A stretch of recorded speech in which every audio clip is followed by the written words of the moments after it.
Hello guys, good morning. Ito na po yung aking nakuhang mga talbos ng kangkong guys. Ito, gagawa po ako guys ng buro. Parang ano ba, parang pickled. Sa kung bawang guys, pickled bawang. Ito naman, pickled pa rin yata. To, pickled na ano, kangkong. Gagawa ako ng burong kangkong guys. Ibuburo ko siya. Hindi siya napapanis. Mamaya, titikman natin ang ating burong kangkong pag natapos ito guys. So ito, gagawa ako dito ng adobo, tapos ibuburo ko yung iba. So, sa mga may gusto dyan, yung mga followers ko na legit, PM nyo ako guys, papatikimin ko kayo ng aking nilutong kangkong. Basta malapit lang, pwede ko siyang bigyan. Di-deliver ko pa. Diba? Pero i-deliver ko guys, so may kasama na yung pagbablog pag nakarating ako sa bahay nyo. Diba? So, kung sino ang may gusto ng kangkong na gagawin kong buro. Buro. Hindi kalburo ha, ibuburo ko siya. Parang ano ba, parang yung kimchi, ganun. Ito sa akin kangkong, kakaiba naman. So, ito, marami guys. Marami akong nakuhang kangkong ito. Yan. Tapos nag-order kami ng mga bottle sa TikTok. Hindi pa dumating. So, daming langaw. Dami kasing langaw dito sa probinsya guys kasi ano, habagat na ba. Tapos may mga mangga. Naglaglaga na yung mga mangga.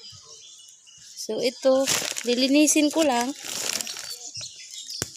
Ganito ako maghimay guys. Kailangan lilinisin ko to. Ibubukod ko yung dahon. Ayan. Tapos, yung iba, pag sira na, itatabi. Siyempre. Ayan.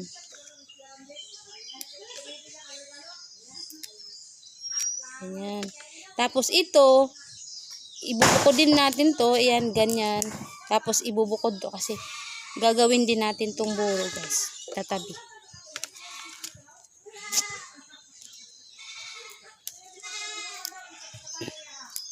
Kumakain ba kayo ng kangkong guys? So, in fairness, ang sarap kayo itong kangkong sa sinigang. Tapos, adobo. Lapyo kayo guys, lapyo. Sa Bisaya pa lapyo. Saka ano pa to?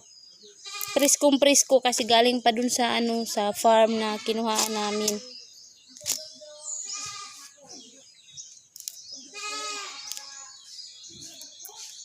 Ganito guys. Kaya kailangan malinis yung gagawin natin. Kasi pang-export to guys. Pang-export.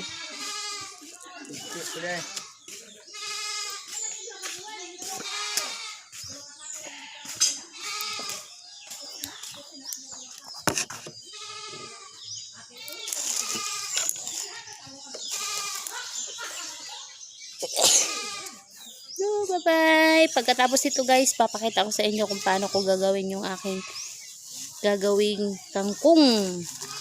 So, ito, napakadami oh. Bye-bye. Thank you for watching.